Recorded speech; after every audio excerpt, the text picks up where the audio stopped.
Agrosuede, and welcome everybody to Agrosuede Backyard Gardening with me, Michel Jr. Suede. So, it's 36 years of independence in my country, Commonwealth of Dominica, and one of our traditional meals for independence is roast breadfruit. But one thing that I will not do anytime soon is plant a breadfruit tree in my yard, because that's a humongous tree. So if by any chance you're in Dominica and you saw a dwarf breadfruit tree, remember I'm emphasizing on dwarf, a dwarf breadfruit tree, let me know. But most breadfruit trees I've seen around, they're humongous. So what I'm gonna do today is I'm gonna roast it. Now, the traditional way of roasting it is quite simple. Getting some dry wood, put them together between some stones, like between 3 stones, and set it ablaze and place the breadfruit on there in the fire.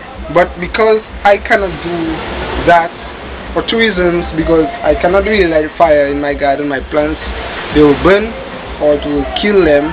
And secondly, today is Saturday and there's a lot of people around, and I don't want to cause any disturbance by creating smoke in the environment. So what I'm going to do is that I'm going to do it on coal pot. Now, some also you could roast it on your stove, and some people they bake it.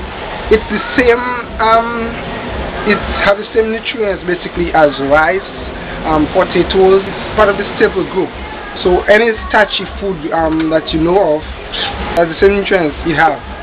So normally, if you put it in the fire, you can just put it like that, whole as it is. But because I'm going to do it on the coal pot, what I'm going to do is that I'm going to remove this here. Come on, get out. Yeah, that will do. So, and also, don't worry about that. I was just trying it out on the coal pot to make sure that it will work properly, but I haven't started cooking it yet. So, I removed this here, and now what I'm going to do is I'm gonna make a line across here and another. So basically on the top, I'm cutting it on the top. So when I put it on the fire on the coal pot, because it don't have fire all around it, so that it could cook properly. Now remember, most Dominicans, especially those who roast their breadfruit traditionally, don't do all that.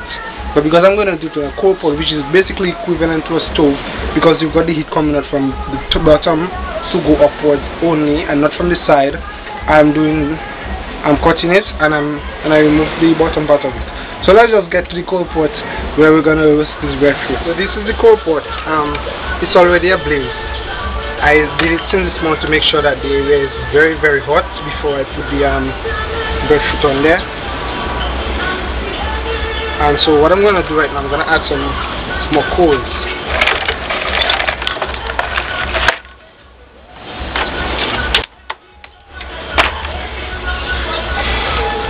I have to make sure that the coal pot is very, very hot.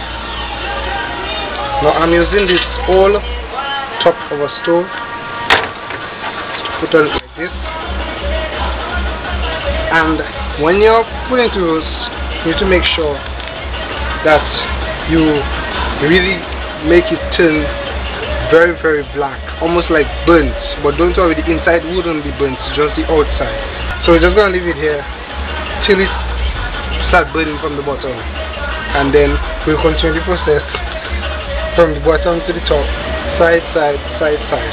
Okay, so now it's time to turn it. Sorry suddenly that the camera quality has changed. The battery on the camera died, so I'm using my phone. So it's time to turn it. I don't know if you can see the steam coming out from in there. Can you see it? There, that's the steam coming out from the split that I made.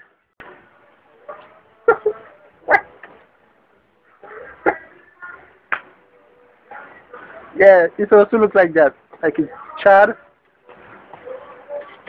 So you know it roast. So right now, it's the bottom half of it now. That's it. Yeah, so let it just roast like that. Give it another 10 minutes and then we'll come back and check it. Yep, so it's that time again. Time to turn it. This thing is beyond me.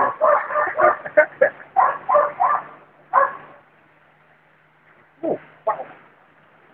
I think it's definitely getting there. One another thing, it will shrink. For sure, it will shrink from its original size because all the moisture is being removed. Number one, the heaviest part of it, which is skin, is being charred.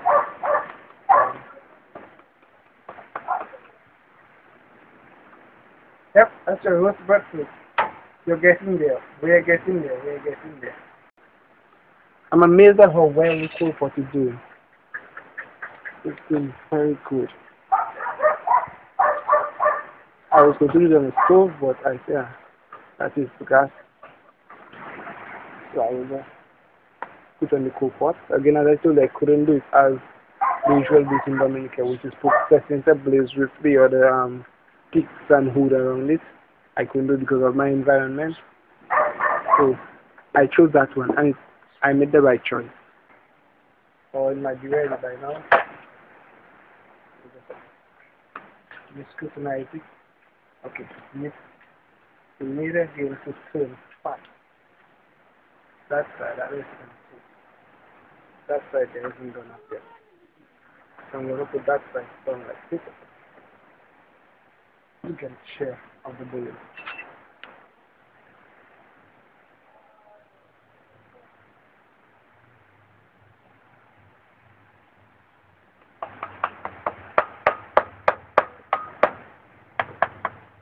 So that side too have to come again. That side too. So you see how it had completely any different sounds that have like you can keep roasted from the inside. That side still had. So when after that side here is done, underneath that side will get share.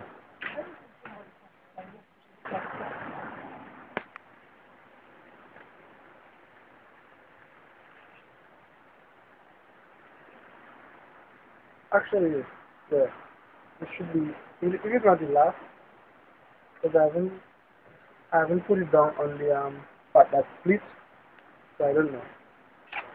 So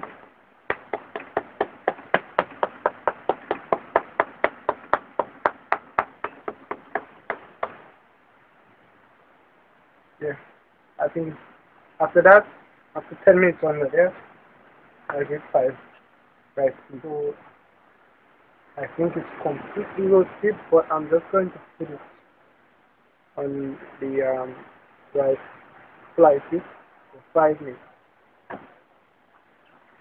So that would be for the fellow. Roasting breadfruit. Yep, simmering now.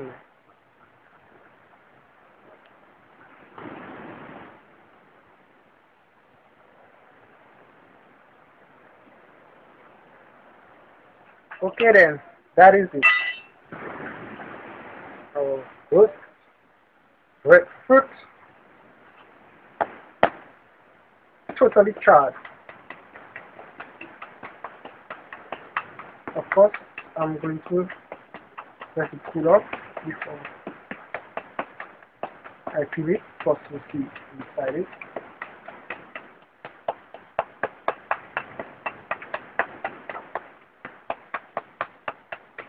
So that's it, roasting your breadfruit. Now, this is my original breadfruit that I roasted in the video. This one, it was softer, and it was ripe. My friend told me if it's sweet after you roast it, that means it was a bit ripe.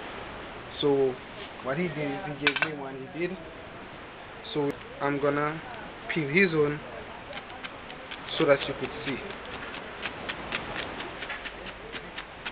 So after you've roasted it all around, all over, you now have to scrape it, or if you want, you could just simply cut it. I think I'll cut it instead.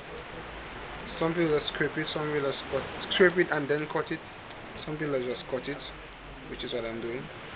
So I'm just going to, I'll cut it all the way. This looks like bread.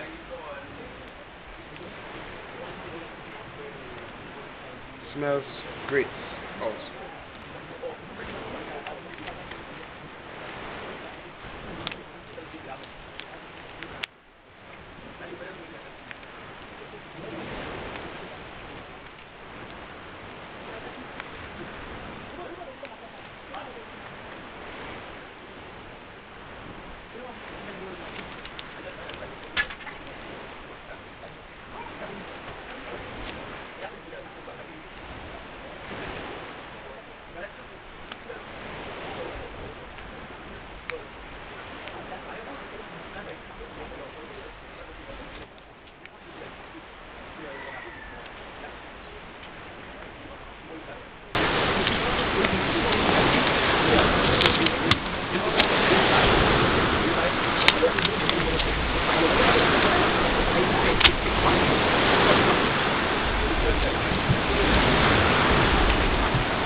So this is how it looks, and I don't know if you can see.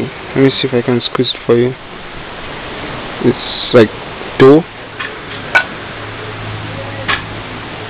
That's why it's called breadfruit. It's nice and doughy. Now, Agrosuede Backyard Gardening would like to encourage everyone who is especially from Dominica to support local and to eat local, especially during the independence season. But not only during the independence season, but for the whole year. Because when we support our local market, when we buy and consume our locally grown product, that will boost our economy. So be encouraged also to start your backyard garden, because the backyard garden in some way will keep the doctors away. And by growing what you eat, you will save some money, make some money, and for sure you will have something on your table for you to eat. Thanks very much. And let's celebrate together 46 years of independence in the Commonwealth of Dominica. And Agrosuede is out.